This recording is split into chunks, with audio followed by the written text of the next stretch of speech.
Hello friends, good morning. कैसे हो आप लोग? उम्मीद करता हूं कि आप लोग बहुत अच्छे होंगे और बेहतर तरीके से बीएड एंट्रेंस एग्ज़ाम की तैयारी में लगे होंगे, खूब अभ्यास कर रहे होंगे।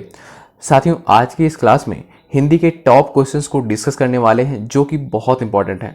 ऐसे ही क्वेश्चन बार बार बीएड के एग्ज़ाम में रिपीट होते हैं, तो आप लोग अंत तक बने रहें, पूरी क्लास को फॉलो करें और अपने साथियों के पास भी इस क्लास को शेयर कर दीजिएगा। अगर चैनल पर नए हैं, जुड़ जाएं, सब्सक्राइब कर लें, बेल आइकन को प्रेस कर लें। पहला क्वेश्चन आपकी स्क्रीन पर है, बताइएगा। ब्रज भाषा है पश्चिमी हिंदी, बिहारी हिंदी, पहाड़ी हिंदी, पूर्वी हिंदी। बताइएगा ब्रज भाषा किसके अंतर्गत आती है। क्वेश्चन नंबर फर्स्ट का भाई आप लोग आंसर करें, बहुत इंपॉर्टेंट क्वेश्चन है। पश्चिमी हिंदी के अंतर्गत आती है ब्रज भाषा, याद रखिएगा। ऑप्शन ए वाले बिल्कुल राइट होंगे। चलिए, मगही किस भाषा की बोली है? इंपॉर्टेंट क्वेश्चन है, पूछा जा चुका है। मगही किस भाषा की बोली है? पश्चिमी हिंदी, पूर्वी हिंदी, बिहारी, राजस्थानी। फटाफट आंसर करें आप लोग। मगही किस भाषा की बोली है? बिहारी, यानी ऑप्शन सी वाले बिल्कुल राइट होंगे जिन्होंने ऑप्शन सी विकल्प चुना है। आइए भाई, नेक्स्ट क्वेश्चन देखिएगा। हिंदी खड़ी बोली किस अपभ्रंश से विकसित हुई है? बताएं, हिंदी खड़ी बोली किस अपभ्रंश से विकसित हुई है? आंसर करिएगा दोस्तों। शौरशानी अपभ्रंश से, यानी ऑप्शन बी आपका बिल्कुल राइट होगा। जिन्होंने ऑप्शन बी विकल्प चुना है, आपका आंसर भाई बिल्कुल करेक्ट होगा। चलिए, भाषा के आधार पर भारतीय राज्यों की पुनः संरचना की गई थी। बताइएगा। क्वेश्चन नंबर 4 का आप लोग आंसर करें। आप लोग विकल्पों को रीड करिए और आंसर करिए। भाषा के आधार पर भारतीय राज्यों की पुनः संरचना की गई थी।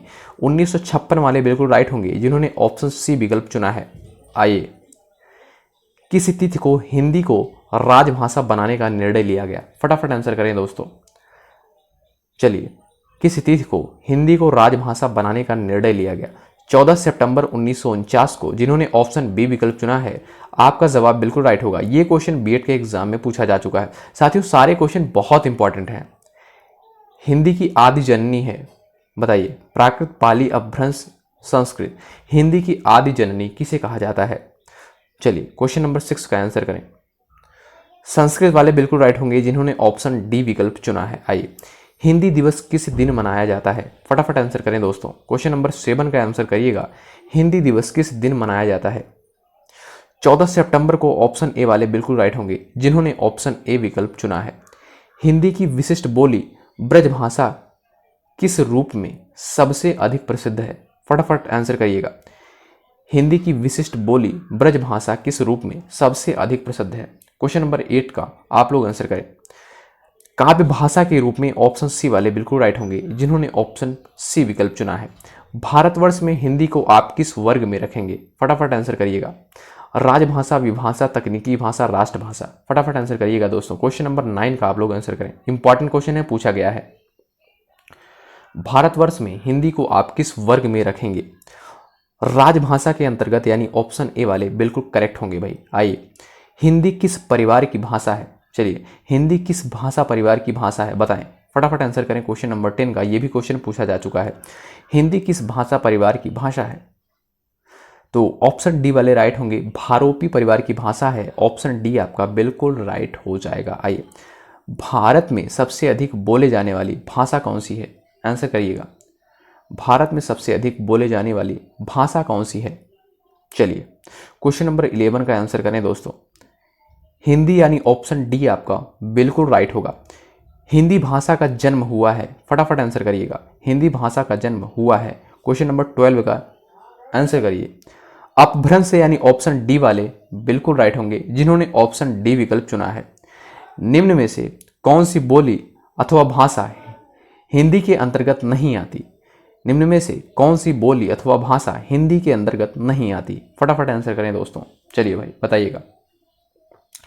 तेलुगु, यानी ऑप्शन सी वाले राइट होंगे जिन्होंने ऑप्शन सी विकल्प चुना है। आइए, हिंदी की विशिष्ट बोली ब्रजभाषा किस रूप में सबसे अधिक प्रसिद्ध है? बताइएगा। हिंदी की विशिष्ट बोली ब्रजभाषा किस रूप में सबसे अधिक प्रसिद्ध है? चलिए बताइए। क्वेश्चन नंबर 14 का आप लोग आंसर करें। काव्य भाषा के रूप में, यानी ऑप्शन सी वाले बिल्कुल राइट होंगे भाई। आइए, हिंदी भाषा किस लिपि में लिखी जाती है? बताएं, हिंदी भाषा किस लिपि में लिखी जाती है? चलिए, क्वेश्चन नंबर 17 का आंसर करिएगा। ये भी क्वेश्चन रिपीट हुआ है, पूछा गया है बीएड के एग्जाम में। तो देवनागरी लिपि में यानी ऑप्शन बी वाले राइट होंगे। हिंदी भाषा की लिपि जो है देवनागरी लिपि है। हिंदी भाषा की बोलियों के वर्गीकरण के आधार पर छत्तीसगढ़ी बोली है, बताएं। फटाफट आप लोग साथियों आंसर करिएगा। चलिए, हिंदी भाषा की बोलियों के वर्गीकरण के आधार पर छत्तीसगढ़ी बोली है।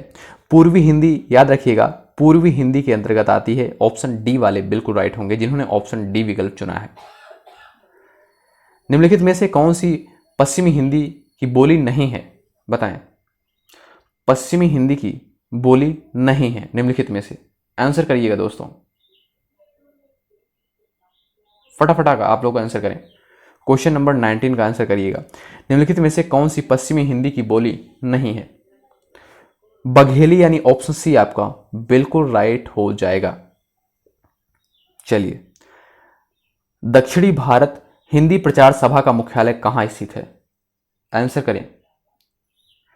दक्षिणी भारत हिंदी प्रचार सभा का मुख्यालय कहां स्थित है? तो चेन्नई वाले राइट होंगे जिन्होंने क्वेश्चन नंबर 20 का ऑप्शन बी विकल्प चुना है। चलिए, हिंदी भाषा के विकास का सही अनुक्रम कौन सा है, बताएं। 21 नंबर के क्वेश्चन का जवाब दें। हिंदी भाषा के विकास का सही अनुक्रम कौन सा है? चलिए, पाली, प्राकृत, अपभ्रंश, हिंदी, यानी ऑप्शन डी वाले बिल्कुल राइट होंगे जिन्होंने ऑप्शन डी विकल्प चुना है। संविधान के अनुच्छेद 351 में किस विषय का वर्णन है? चलिए, 22 नंबर के क्वेश्चन का जवाब दें भाई। संविधान के अनुच्छेद 351 में किस विषय का वर्णन हुआ है? चलिए, हिंदी के विकास के लिए निर्देश, यानी ऑप्शन सी वाले बिल्कुल राइट होंगे। संघ की राजभाषा है, बताएं। सॉरी, ब्रज भाषा है, बताइएगा। पश्चिमी हिंदी, बिहारी हिंदी, पहाड़ी हिंदी, पूर्वी हिंदी, फटाफट आंसर करिएगा आप लोग। ब्रज भाषा है, पश्चिमी हिंदी के अंतर्गत आती है ब्रज भाषा आपकी, याद रखिएगा। ऑप्शन ए वाले बिल्कुल राइट होंगे। आइए, हिंदी खड़ी बोली किस अपभ्रंश से विकसित हुई है? बताइएगा दोस्तों आप लोग, हिंदी खड़ी बोली किस अपभ्रंश से विकसित हुई है? शौर सैनी अपभ्रंश से, ऑप्शन बी वाले बिल्कुल राइट होंगे जिन्होंने ऑप्शन बी विकल्प चुना है। साथियों, आप लोग क्लास को लाइक करते हुए चलिएगा और अपने साथियों के पास भी शेयर कर दीजिएगा। चैनल पर नए हैं जुड़ जाएं, सब्सक्राइब कर लें, बेल आइकन को प्रेस कर लें। हिंदी की आदि जननी है, हिंदी की आदि जननी है संस्कृत है, ये क्वेश्चन रिपीट हुआ है, ऑप्शन डी आपका राइट होगा। हिंदी वर्णमाला में अयोगवाह वर्ड कौन से हैं, बताएं। अयोगवाह वर्ड कौन से हैं? 26 नंबर के क्वेश्चन का जवाब दें। अंक और अह, ऑप्शन सी वाले बिल्कुल करेक्ट होंगे। वर्णमाला कहते हैं, बताएं। चलिए, फटाफट आप लोग आंसर करें। वर्णों के व्यवस्थित समूह को, यानी ऑप्शन सी आपका राइट होगा, वर्णों के व्यवस्थित समूह को वर्णमाला कहते हैं।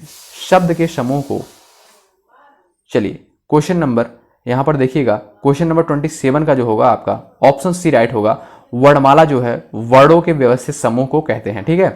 28 नंबर के क्वेश्चन का देखिएगा, जवाब दीजिएगा। निम्नलिखित में से कंठ ध्वनियां कौन सी हैं, बताइएगा।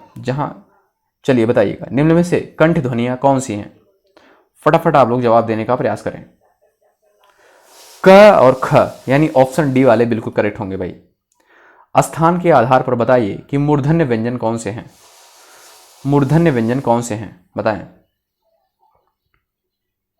चलिए, ड ढ, यानी ऑप्शन ए वाले बिल्कुल करेक्ट होंगे जिन्होंने ऑप्शन ए विकल्प चुना है। आइए, निम्न में से अल्प प्राण कौन कौन से हैं, बताएं।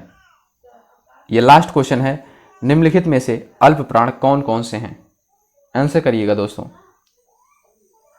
क और ग, यानी ऑप्शन ए आपका बिल्कुल राइट हो जाएगा, यानी ऑप्शन ए आपका बिल्कुल सही जवाब हो जाएगा। ऑप्शन ए वाले बिल्कुल करेक्ट होंगे। साथियों, इस क्लास के माध्यम से हमने हिंदी के लगभग 30 टॉप क्वेश्चंस को डिस्कस किया था जो कि बीएड के एग्जाम में बार बार रिपीट होते हैं। तो अंत तक बने रहने के लिए बहुत बहुत धन्यवाद। जय हिंद, जय भारत। अगर आप चैनल पर नए हैं, जुड़ जाएं, सब्सक्राइब कर लें, बेल आइकन को प्रेस कर लें और इस क्लास को अपने साथियों के पास भी शेयर करें, क्योंकि हम जितने भी क्वेश्चन डिस्कस करते हैं बहुत इंपॉर्टेंट होते हैं। बहुत बहुत धन्यवाद।